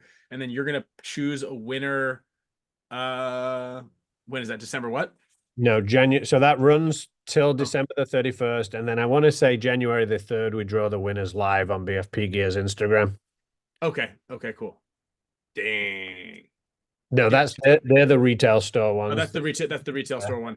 Yeah, it's the other one with that's the one, the holiday giveaway. One entry, $50, drawing in January. So you can buy stuff on Black Friday, and then you can like kind of cruise in there and be like, you know, I might want to get some more stuff for Christmas. And then you might be like, you know, I can spend another couple $100 and get some more entries. Yep, that's it. For every Keep it $50 you spend. Yeah, and the system tracks it, and it's for every $50. So it's super easy. We appreciate everybody, and thank you for having me on. Well, appreciate you, Junior. Thank you, Junior. Good talking to you. Happy Thanksgiving. Happy Thank Thanksgiving. you guys. All right. Well, excellent work, and thanks, Junior. You can just log off whenever you're. Well, awesome, dude. Great guy. You know, I think it's really important, the message in all of that, aside from shop at bfpgear.com, for all your paintball needs, was just be a good person, you know? And you don't have to expect, and this is an important thing, you don't expect the karma. If you're expecting karma, if you're expecting good things to happen just because you did good things, it's not always going to happen. But you do it enough and it will inspire other people, or it might help to get somebody else to be like, dude, that guy, you know, I want to help that person out. And again, it doesn't happen every single time that you hold a door open. Will somebody else hold the door open for you? But it does send the right message. And I think that's a very important thing, especially in this day and age, that we do as much as we can for each other. And then good things just kind of blossom there. And then, you know, speaking of that, we got some giveaways to go. I'm gonna share really quickly. We'll talk about the move of the event. Let's do that right now. Let's do the move of the event, because if I don't do it right now, I'm gonna forget. And then we'll go. Just as a reminder, we still have some your weekly fast pass to the Doghouse Spicka Span shirts brought to you by HORMESIS. What we're gonna do is we're gonna share a pre-Black Friday discount code with everybody who's a discounted merch perk member of the show and above. Give without the expectation of receiving. That's exactly it. Let me pull up this thing. And oh yeah. Okay, so let's see if we can do this here really quickly. I am going to share my screen. Let's see how this works. I'm not sure if you guys are going to get the audio, but we'll coach you through this. So we're going to go ahead and give the Pate Smith Law move of the event, or sorry, move of the prelims. Thank you.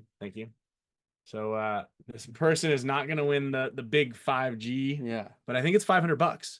And this is courtesy of Pate Smith Law, who's also a supporter of the show. And as we've mentioned, we've had Pate on a bunch of times. He texts us throughout the show with asking questions.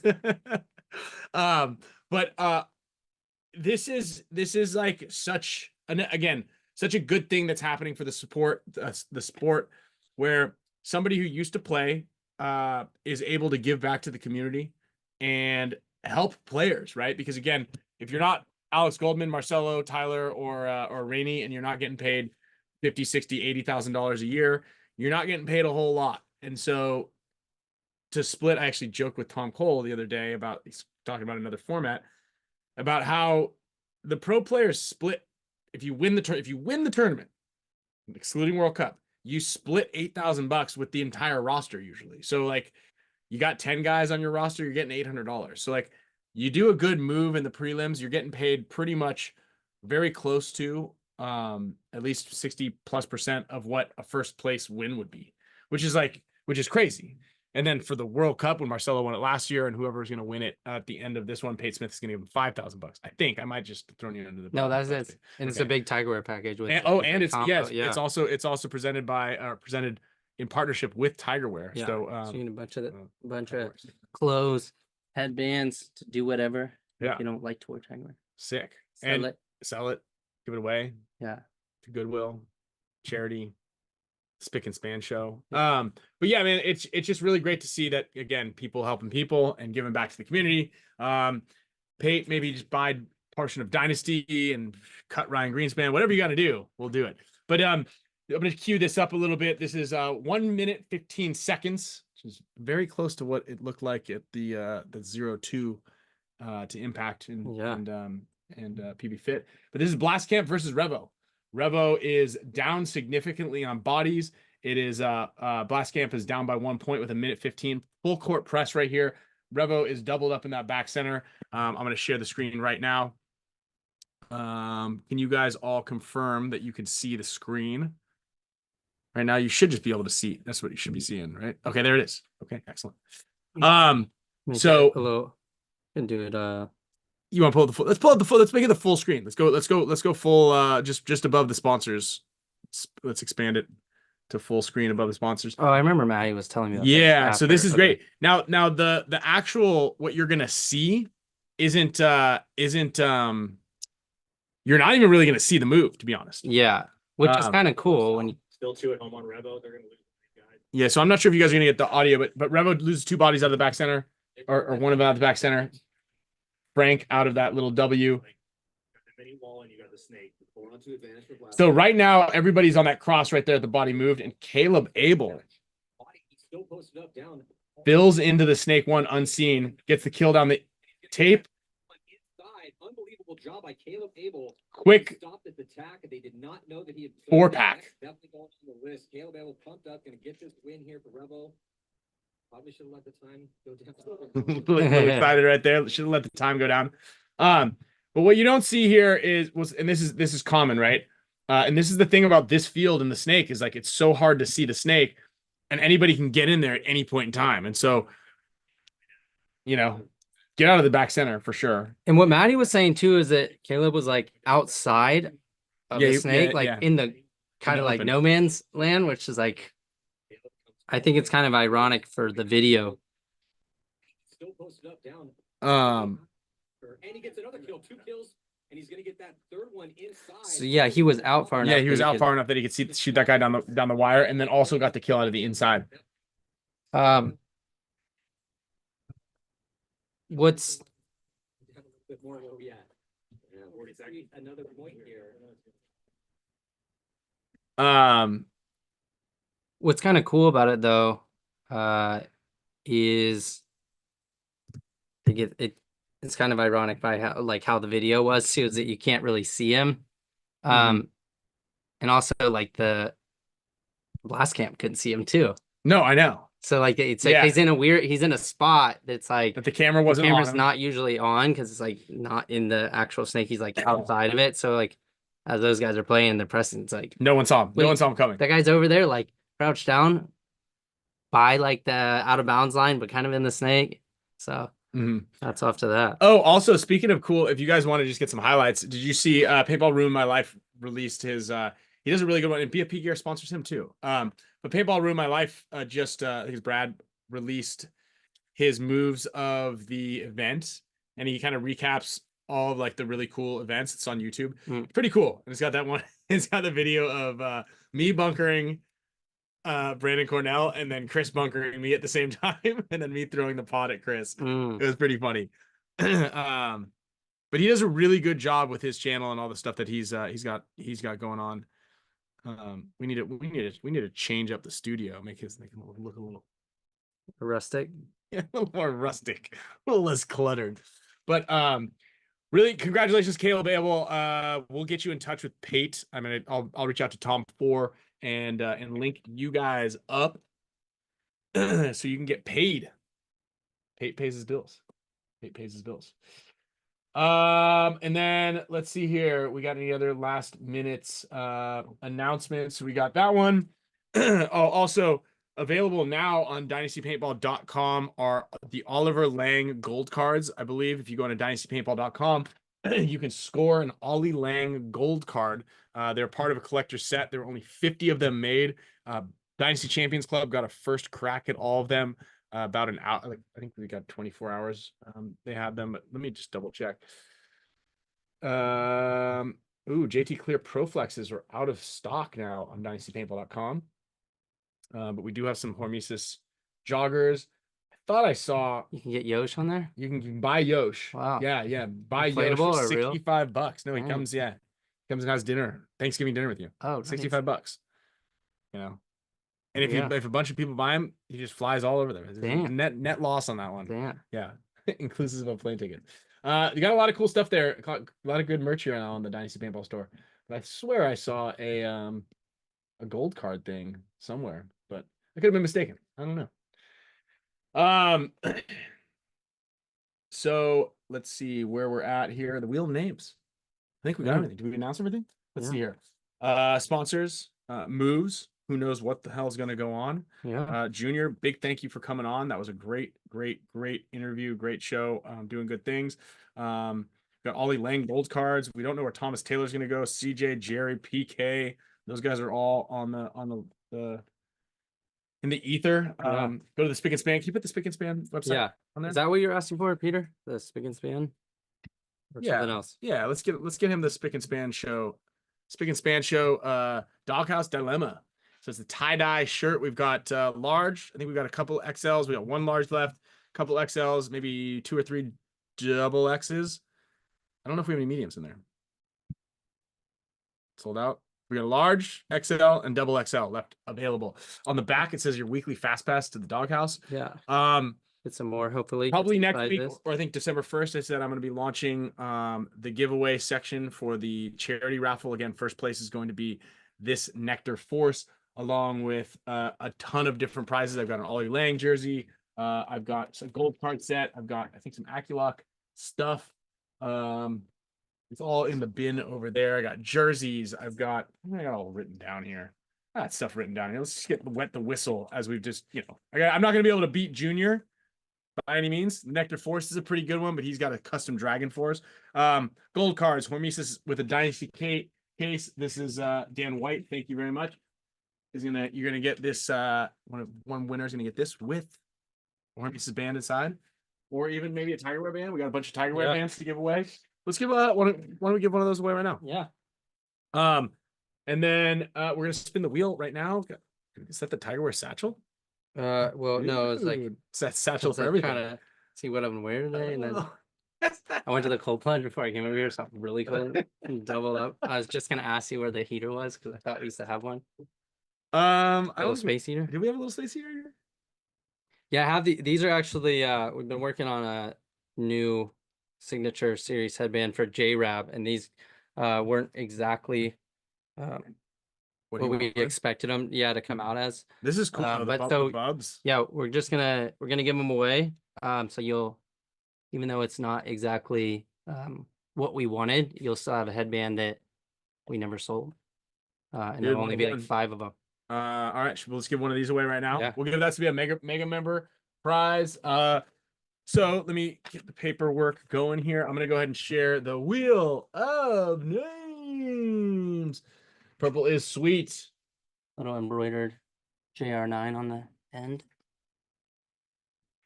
Okay. Here we go. Oh wait, where's the JR?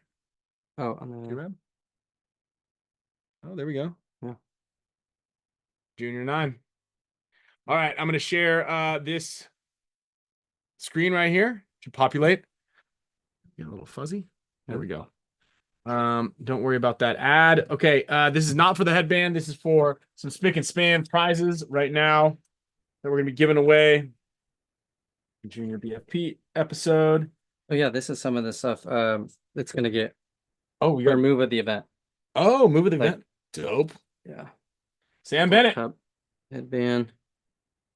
This World Cup headband. I'll give away a Hormesis band as well to a mega member. So mega members, you're gonna get one Hormesis band. We're gonna get one Tiger Wear band, and then again, we're stockpiling the goodies for the raffle, but we have lots of stuff to give away. Damian Vasquez. Oh, we're getting some turkey on Thursday. And a pod caddy. Dude, that's right. He doesn't need to wear that around. He's got to wear it all Thanksgiving. Yeah. Yeah, because then it catches your food.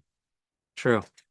Like we've got for the boys when we feed them, we've got this little bib bib that has a little cup in there, so whatever they drop in there, they can kind of pull out and eat. It's kind of cool. Clever. I mean, it's something that they should serve that. Like if you're too intoxicated to eat, you should wear this bib. Or it should be one of those Crab Shack things where like if you don't have a crab bowl, you can just put it into your pouch.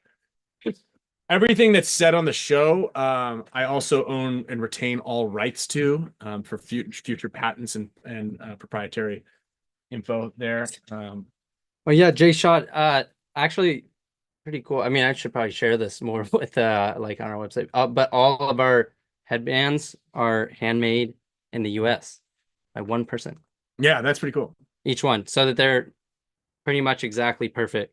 because I was going through a bunch of manufacturers and there was always like messed up, or the tails like this asymmetrical cut that we do that you won't find really on like any other headbands. Ours are like, for the most part, exactly the same every time. Well, and that's it. Like the attention to detail is a really important factor, you know, when you're planning on launching anything, you want to you know, you want to have a lot of good attention to detail. Yeah. It's important. Yeah. Very important. Okay, I'm going to queue up the mega support status wheel here. Hopefully, Arfon, I see your name in there. Hopefully you win the pod caddy. Just kidding. We'll give you something different. All right, bumping up back over here. And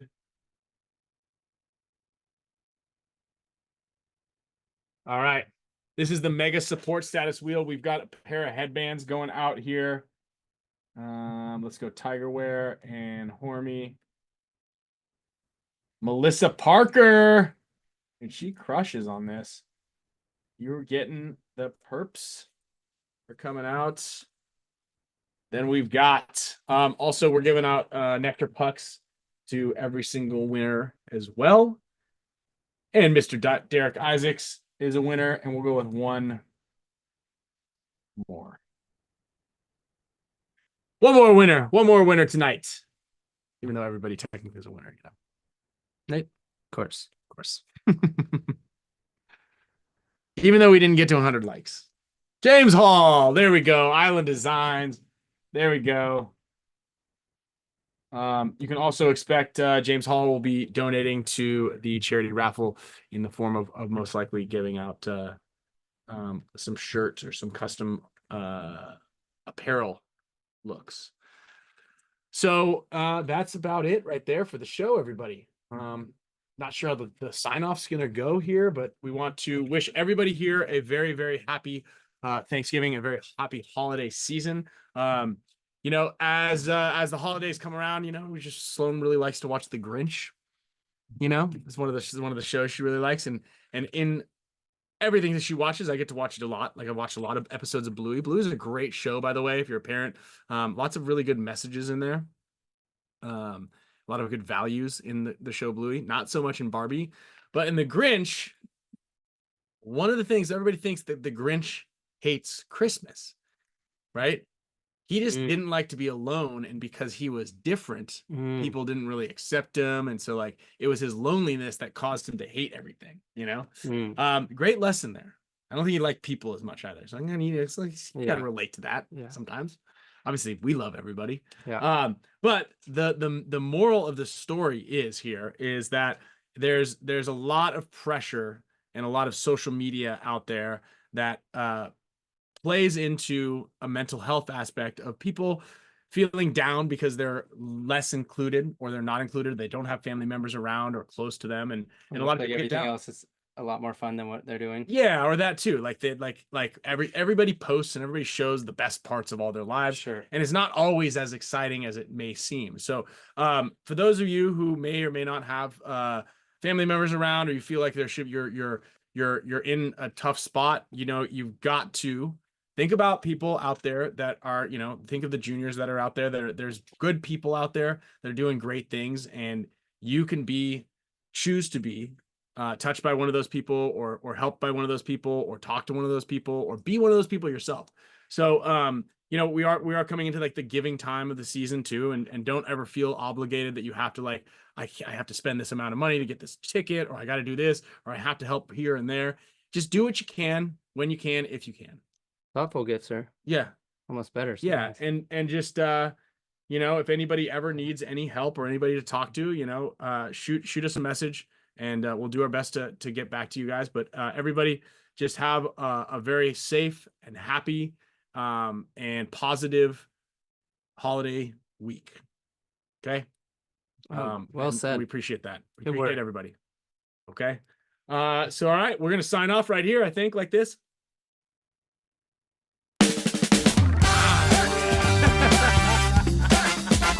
ASG Sunday. Spicka Span Show! Yeah. Sloan will come. Sloan will come for sure. Is our mic hot? Testing, testing.